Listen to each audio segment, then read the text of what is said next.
बड़बोले पिता के बड़बोले पुत्र हैं। परिवारवादी जमींदारी व्यवस्था लगाना चाहते हैं। ये लोग भारत को लूटने में लगे हैं। जो लालू प्रसाद जी का पूरा परिवार है सिर्फ अपने लिए जीने का काम। ढकने के लिए ये लोग हम लोग के ऊपर इल्जाम लगाते हैं कि ये लोग आरक्षण समाप्त करेंगे, संविधान खतरे में, जबकि हकीकत में ये तमाम कदम कांग्रेस और उनके सहयोगियों के द्वारा उठाए गए। नमस्कार, मेरा नाम प्रेम है और आप लाइव स्ट्रीट देख रहे हैं। देखिए, कर्नाटक में जो हुआ उसके बाद अब सियासत तेज हो गई। देखिए, मुसलमानों को ओबीसी में परिवर्तन कर दिया गया। उसके बाद प्रधानमंत्री नरेंद्र मोदी का भी बयान आता है। उसके बाद देखिए, एनडीए के बड़े बड़े नेता भी अपनी बातों को रख रहे हैं। चिराग पासवान का भी गुस्सा फूट पड़ा है और सम्राट चौधरी विजय कुमार सिन्हा का भी बड़ा बयान। देखिए, लोकसभा का चुनाव चल रहा है। बिहार में 2 चरण के मतदान हो गए। पहले चरण में 4 सीट और दूसरे चरण में 5 सीट। देखिए, जो प्रत्याशी हैं उनके किस्मत ईवीएम में कैद हो गए। पर जो सीट अभी बाकी है, बिहार में 40 लोकसभा की सीट है जिसमें 9 सीटों पर मतदान हो गया है और जो सीट बाकी है उस पर अब कहीं ना कहीं सियासत खूब हो रहे हैं। देखिए, विपक्ष के नेता हैं, वो कह रहे हैं कि वर्तमान की जो एनडीए की सरकार है वो कोई काम नहीं की है। पर जो सत्ता पक्ष के नेता हैं, जो एनडीए के नेता हैं, उन नेताओं को भी जवाब दे रहे हैं। देखिए, विजय कुमार सिन्हा का कहना है कि जो लालू यादव है या फिर विपक्ष के लोग, उनके झांसे में अब बिहार के लोग पड़ने वाले नहीं हैं। देखिए, किस तरीके से विजय कुमार सिन्हा, सम्राट चौधरी, चिराग पासवान, तमाम लोग अपनी बातों को रख रहे हैं और खूब बरस रहे हैं। लालू यादव पर बरस रहे हैं, कांग्रेस पर बरस रहे हैं और उनके सहयोगी दल पे भी बरस रहे हैं। अभी हम आपको चिराग पासवान का, सम्राट चौधरी और विजय कुमार सिन्हा का बयान सुनवाएंगे। किस तरीके से जो चिराग पासवान कभी तेजस्वी यादव के करीब दिखते थे और आज चिराग पासवान तेजस्वी यादव पे भी बरस रहे हैं, लालू यादव पे भी बरस रहे हैं और तमाम जो विपक्ष के नेता हैं उन पे भी खूब बरस रहे हैं। सबसे पहले आप चिराग पासवान को सुनिए, उसके बाद सम्राट चौधरी को और विजय कुमार सिन्हा को किस तरीके से अपनी तमाम बातों को रख रहे हैं। उतना ही नहीं, मुसलमानों को ओबीसी में परिवर्तन कर दिया गया। तमाम मुद्दे को लेकर क्या कुछ करें एनडीए के नेता, पहले आप वो सुने। कल तेजस्वी यादव ने एक बयान दिया और कहा कि 2024 में मोदी युग का अंत हो गया है। क्या कहेंगे? देखिए, बड़बोले पिता के बड़बोले पुत्र हैं। ये सिर्फ हवा बनाने का, बोली से पूरा माहौल बनाने का प्रयास कर रहे हैं। ज़मीनी हकीकत यही है कि जिस जातीय उन्माद को इन्होंने हवा दिया था वह फेल कर गया। उनके समाज के लोग, सभी बिहारी अब उनके बातों पर विश्वास नहीं करता है, क्योंकि 2 बार उप मुख्यमंत्री रह चुके और कोई इनका विजन नहीं है। कोई इनके द्वारा ऐसा काम बिहार में नहीं किया गया कि बिहारी का सम्मान बढ़े, बिहारी का माहौल देश के अंदर नहीं बना सके। इसलिए ये परिवारवादी जमींदारी व्यवस्था लगाना चाहते हैं और जनता की गाढ़ी कमाई लूट कर ऐश करना चाहते हैं। ऐसे लोगों के बातों पर कोई विश्वास और ध्यान नहीं देता। पासी समाज को लेकर के लालू यादव कह रहे हैं, पासी समाज को अपील किया है कि आप सरकार बनाइए, आपकी सारी समस्याओं का समाधान हम करेंगे। लालू प्रसाद यादव जी 15 साल रह चुके।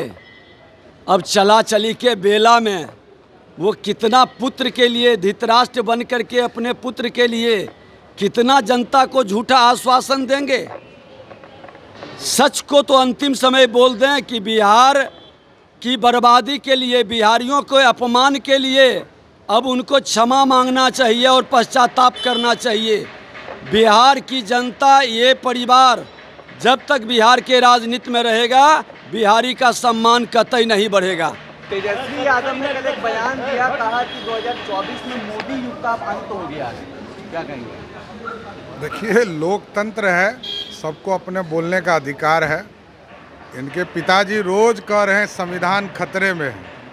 उनको याद ही नहीं रह रहा है कि 10 साल से मोदी जी देश के प्रधानमंत्री हैं, भारत के निर्माण में लगे हैं और ये लोग भारत को लूटने में लगे हैं। जो लालू प्रसाद जी का पूरा परिवार है सिर्फ अपने लिए जीने का काम। कल पीएम मोदी ने एक बयान दिया है कर्नाटक मॉडल को लेकर के। उन्होंने कहा हमने कर्नाटक मॉडल डेवलप किया, सुप्रीम कोर्ट ने कांग्रेस को लताड़ा भी और कांग्रेस ने रातों रात फतवा सेकुलर निकालकर मुसलमानों को ओबीसी बना दिया। भाई बिल्कुल सही बात है। जिस तरीके से ओबीसीज का हो, बैकवर्ड क्लासेस का हो, जिस तरीके से आरक्षण को छीनकर धर्म के आधार पर देने का प्रावधान कांग्रेस और उनके सहयोगियों के द्वारा किया जा रहा है। डॉक्टर बाबा साहेब भीमराव अंबेडकर जी का संविधान स्पष्ट तौर से कहता है, जिस संविधान को डराने का ये लोग बार बार प्रयास करते हैं, जिसको लेकर कि संविधान को समाप्त कर दिया जाएगा, उस संविधान में स्पष्ट तौर से ये बात कही गई है कि धर्म के आधार पर, किसी रिलीजन के आधार पर कोई रिजर्वेशन नहीं हो सकता है। ऐसे में कर्नाटका जैसे राज्यों में जिस तरीके से ओबीसीज का रिजर्वेशन छीनकर धर्म के आधार पर दूसरे लोगों को दिया जा रहा है, ये वही कांग्रेस और उनके सहयोगियों की सोच है, जिसमें वो धीरे धीरे धीरे धीरे आरक्षण को समाप्त कर कर और किसी एक धर्म विशेष को आगे बढ़ाने का ये लोग सोच रख रहे हैं। जो इनके पूर्व प्रधानमंत्री आदरणीय मनमोहन सिंह जी के वक्तव्य में भी स्पष्ट तौर से उस वक्त कहा गया था कि देश के संसाधनों पर पहला अधिकार एक धर्म विशेष के लोगों का है। ये कांग्रेस की वही तुष्टीकरण की राजनीति है और इसको ढकने के लिए ये लोग हम लोग के ऊपर इल्ज़ाम लगाते हैं कि ये लोग आरक्षण समाप्त करेंगे, संविधान खतरे में, जबकि हकीकत में ये तमाम कदम कांग्रेस और उनके सहयोगियों के द्वारा उठाए जा रहे हैं।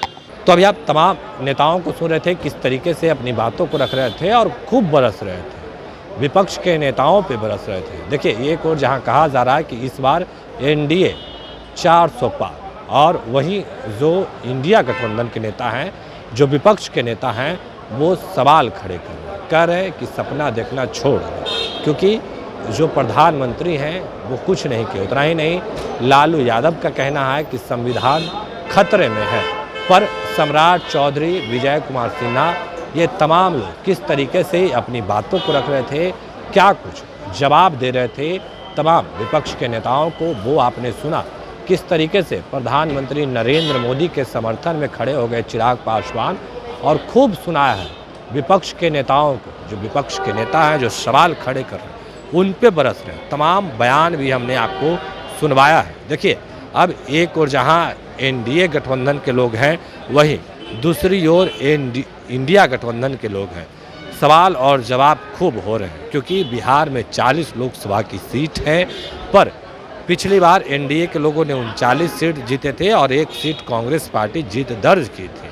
पर जिस तरीके से कहीं ना कहीं विपक्ष के लोग सवाल खड़ा कर रहे हैं, तो जवाब दे रहे थे कि पिछले बार आरजेडी वाले 0 पर थे और इस बार भी 0 पर ही रहेंगे, खाता भी नहीं खुलेगा। तमाम नेताओं का बयान हमने आपको सुनवाया है कि किस तरीके से अपनी बातों को रख रहे थे और खूब बरस रहे थे। जो बयान है वो आपने सुना कि चिराग पासवान का क्या कहना था, सम्राट चौधरी का बयान और विजय कुमार सिन्हा का बयान, किस तरीके से तमाम जो नेता हैं वो अपनी अपनी बातों को रख रहे थे। अब देखने वाली बात होती है कि तेजस्वी यादव इन तमाम मुद्दे को लेकर क्या कुछ कहते हैं। फिलहाल के लिए इतना ही। बने रहे लाइव सीरीज को सब्सक्राइब नहीं किया, सब्सक्राइब कीजिए। हमारे फेसबुक पेज को लाइक करना बिल्कुल न भूलें। धन्यवाद।